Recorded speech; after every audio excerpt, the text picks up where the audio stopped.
साथियों प्रणाम। आज हम बात करेंगे दिसंबर में लोकसभा आम चुनाव हो सकते हैं या नहीं। इस पर मैं केवल अपनी बात रखूंगा। मैं क्या सोचता हूँ, यदि सीधा समीकरण से अगर देखा जाए तो सीधा समीकरण यूँ है कि INDIA गठबंधन मजबूत होता दिख रहा है। कुछ महीनों में कई राज्यों में चुनाव होने वाले हैं। इन राज्यों में यदि भाजपा कमज़ोर होती है, कांग्रेस मजबूत होती है, क्योंकि ये राज्य अधिकतर भाजपा या कांग्रेस जहाँ पर हैं वहाँ पर है, तो 2024 में होने वाले लोकसभा चुनावों में भाजपा की स्थिति कमज़ोर हो सकती है। ऐसी कई क्षेत्रीय पार्टियां हैं जो अभी INDIA गठबंधन का हिस्सा नहीं है और वो डामाडोल स्थिति पर हैं।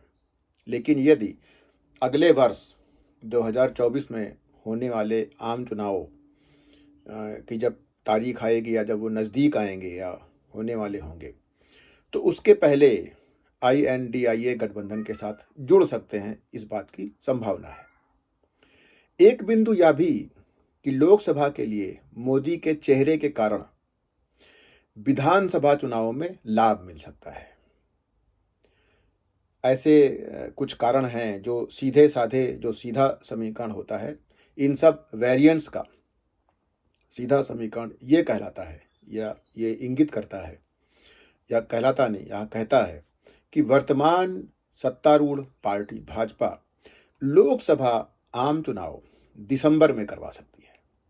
ऐसा बहुत लोगों का मानना है और ये दिखता भी है। ये मतलब जब अगर सीधा समीकरण देखें तो, लेकिन मेरी दृष्टि में सीधे समीकरण में झोल ये है कि चूंकि जिन राज्यों में चुनाव होने हैं वहाँ लोग भाजपा से खुश नहीं हैं, इसलिए यह बड़ी संभावना हो सकती है कि वे जब मतदान करने जाएं, यदि विधानसभा और लोकसभा दोनों का एक साथ मतदान होता है, एक साथ चुनाव होते हैं, तो विधानसभा के आवेग में लोकसभा में भी भाजपा के प्रति आक्रोश रख सकते हैं। जरूरी नहीं है कि मोदी जी के चेहरे के कारण विधानसभा में लाभ हो। विधानसभा का जो आक्रोश है उसके कारण लोकसभा में नुकसान भी हो सकता है। जबकि यहीं पर एक बड़ी संभावना यह है कि यदि कुछ महीनों के अंतर से अलग अलग चुनाव होते हैं तो आम मतदाता विधानसभा तथा लोकसभा के जो चुनाव हैं इनको अलग अलग रूप में देखेगा।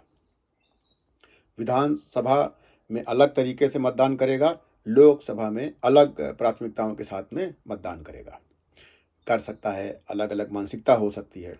तो इस कारण लोकसभा में होने वाले जो हानि है, जो नुकसान है, उससे बच सकते हैं।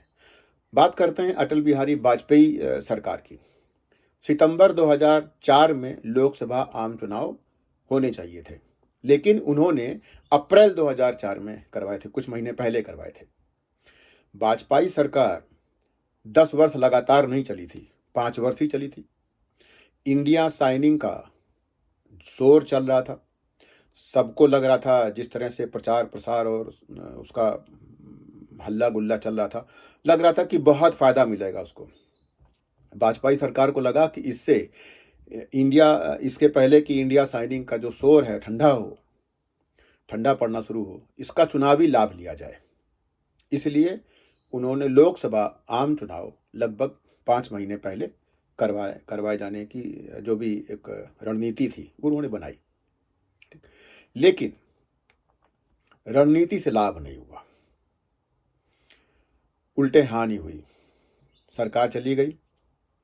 जबकि यह भी हो सकता था कि यदि लोकसभा आम चुनाव अक्टूबर 2004 में कराए जाते तो संभव है कि भाजपा की या जो उसमें जो गठबंधन था, भाजपा के नेतृत्व का जो गठबंधन था, उसकी सीटों की संख्या कुछ अधिक भी हो सकती थी, कम भी हो सकती थी, लेकिन अधिक भी हो सकती थी। यदि अधिक होती तो मतलब यह है कि हानि होने की बजाय लाभ होने की भी संभावना थी। तो इस कारण ये जरूरी नहीं है कि चुनाव पहले हो जाए तो जरूरी हो कि लाभ ही हो आपका। दूसरा, वर्तमान की जो स्थिति है इंडिया शाइनिंग जैसी नहीं है। वर्तमान भाजपा सरकार को 10 वर्ष होने वाले हैं, या मोटा मोटी कह लें कि 10 वर्ष के लिए उनका देश के लोगों ने चुनाव किया।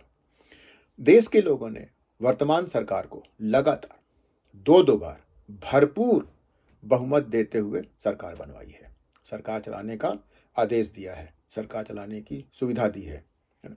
जाहिर है कि लोग सरकार का कामकाज 10 वर्षों से देख रहे हैं कि जो वायदे किए गए थे उनमें से कितने पूरे हुए हैं, किस तरह के पूरे हुए हैं, सरकार की वायदों को पूरा करने की मंशा रही है कि नहीं रही है। और इन वायदों में लोग आवश्यक नहीं है कि वो धर्म या जाति के आधार पर जो वायदे किए गए थे उनको देखें। वो अपने आम जीवन के आधार पर, अपने जीवन की जो उनके सुख दुख हैं, जो जीवन की जो जो रोज झेलते हैं, वो भाई जाति और धर्म तो आदमी प्रतिदिन प्रति घंटे नहीं झेलता है, वो तो मन के अंदर की बात है। वो किसी धर्म के प्रति नफरत होना या प्रेम होना, या जाति के प्रति नफरत होना या प्रेम होना, ये मन के अंदर की बात है, इसका जीवन में सीधा प्रभाव नहीं पड़ता है। लेकिन जब तक कि मतलब उस नफरत को खुल करके नहीं जिया जाए, हमले नहीं किए जाएं, है ना, या इस तरह की चीज़ें नहीं की जाएं, या ऐसी कोई नीतियां नहीं बने उस आधार पर, या जो इस तरह के लोग गड़बड़ करते हैं उनके पीछे कोई सहयोग नहीं हो, उनके पीछे कोई इस तरह की चीज़ें नहीं हो, तो सीधे प्रभाव नहीं पड़ता है, और इसी कारण शायद लोगों को मज़ा भी आता है। लेकिन लोग उन चीज़ों के लिए किए गए वायदे जिनका उनके जीवन पर सीधा प्रभाव पड़ता है, उनके बच्चों की परवरिश पर प्रभाव पड़ता है, उन चीज़ों का भी मूल्यांकन कर सकते हैं। ज़रूरी नहीं है कि हमेशा 1 या 2 या 3 चीज़ों का ही मूल्यांकन करें, वो 50, 60, 90, 100 अलग अलग मुद्दों की भी चीज़ों का मूल्यांकन कर सकते हैं। कहा नहीं आ सकता है कि मूल्यांकन नहीं करेंगे, कर भी सकते हैं।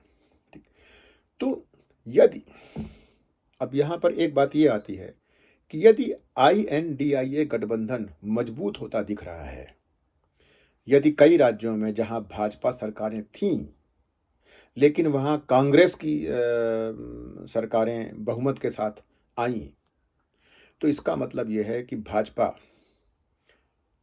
कमजोर हुई है, कांग्रेस मजबूत हुई है। इससे ये भी लगता है कि लोग 2-4 मतलब धार्मिक और जातिगत मुद्दों के अलावा भी उनके अपने व्यक्तिगत जीवन में जो वो अपेक्षा रखते थे सरकार से, उन पर भाजपा सरकार खरी नहीं उतरी है। लोगों का विश्वास घट रहा है, लोगों के मन में सवाल खड़े होने लगे हैं। तभी तो इधर से मूव करके उधर आदमी जाता है। इन सब मामलों को गंभीरता से समझने की बजाय भाजपा की अगर देखें तो अब भी बहुत मतलब सतही तरीके से समाधान के बारे में सोचती है। जैसे अभी सुनने में आ रहा है कि गैस के दाम कुछ कम कर दे रहे हैं या कुछ रुपए दे रहे हैं, ऐसे मेरा व्यक्तिगत रूप से मानना है कि ये सब सतही रणनीतियां हैं, और आवश्यक नहीं है कि आम जो लोग हैं वो इतने मतलब मूर्ख हैं या इस तरह के हैं। जरूरी है वो समझदार भी हो सकते हैं, या उनकी अपनी प्राथमिकताएं कुछ अलग भी हो सकती हैं, है ना। इसलिए हो सकता है कि ये सतही रणनीतियां काम कर जाएं, या भी हो सकता है कि ये सतही रणनीतियां काम नहीं करें। ये रणनीतियां काम करती हैं या नहीं करती हैं तो चुनाव में परिणाम के बाद मालूम पड़ेगा कि लोग कैसे इन रणनीतियों को देखते हैं। लेकिन मेरा मानना है कि ये बड़ी सतही रणनीतियां हैं। राजनीति सीधा समीकरण नहीं होती। मुझे नहीं लगता कि भाजपा व संघ के जो रणनीतिकार हैं बहुत चतुर हैं और बहुत चीज़ों को गहराई से देखते हैं।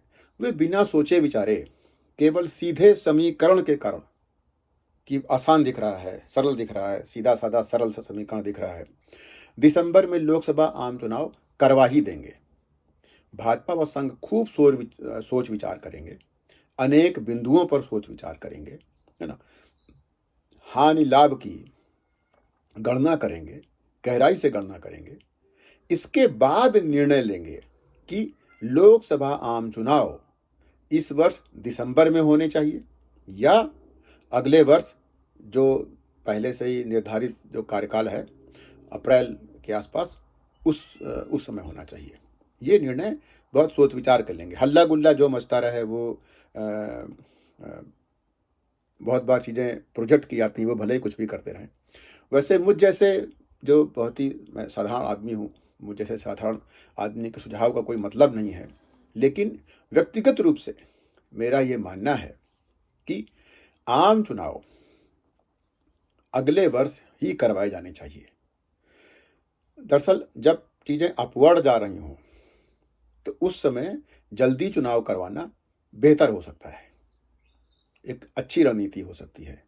लेकिन जब चीज़ें डाउनवर्ड जा रही हों, मतलब डाउनफॉल की स्थिति में अगर आप पहले चुनाव कराते हैं तो मतलब इससे बेहतर ये है कि सत्ता कुछ महीने हाथ में और रखी जाए, कुछ और बेहतर रणनीतियाँ बनाई जाएँ, है ना? कुछ और रास्ते खोजे जा सकते हैं, जिससे कि डाउनफॉल को कम किया जा सके, उसकी गति कम की जा सके और या उसको पूरी तरह से हटाया भी जा सके।